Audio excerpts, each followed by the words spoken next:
पाठ 14 छोटा राजकुमार।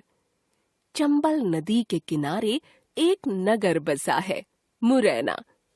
बहुत पहले वहाँ के राजा भान सिंह थे।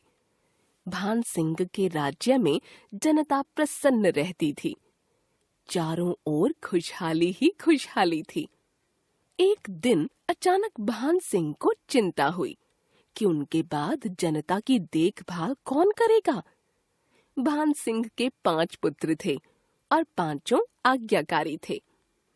इनमें से राजकाज में कौन अधिक कुशल होगा, यह बता पाना मुश्किल था। राजा ने अपनी चिंता बताते हुए राजगुरु से उनसे राय मांगी।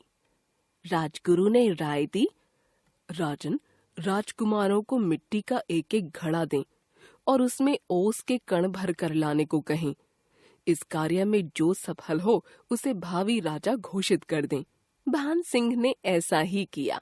उन्होंने खूब सवेरे मिट्टी के 5 घड़े मंगवाए। फिर राजा ने राजकुमारों को बुलवाया और उन्हें एक एक घड़ा थमाते हुए उसमें ओस भर कर लाने का आदेश दिया। 5 राजकुमार अपना अपना घड़ा लेकर चल पड़े। उनमें से 4 राजकुमार एक मैदान में पहुंचे, जहां घास पर ओस के कण पड़े थे। चारों राजकुमार ओस के कण अपने अपने घड़े में डालने लगे। जब वे ओस के कण घड़े में डालते, तब घड़े की मिट्टी उन्हें सोख लेती थी। इस प्रकार सुबह से शाम हो गई, लेकिन वे घड़े में ओस नहीं भर पाए। सबसे छोटा राजकुमार अपना घड़ा लेकर नदी के तट पर पहुंचा। वहां उसने घड़े को अच्छी तरह से धोया। घड़े की मिट्टी को जितना पानी सोखना था, उसने सोख लिया। फिर राजकुमार ओस भरे मैदान में गया।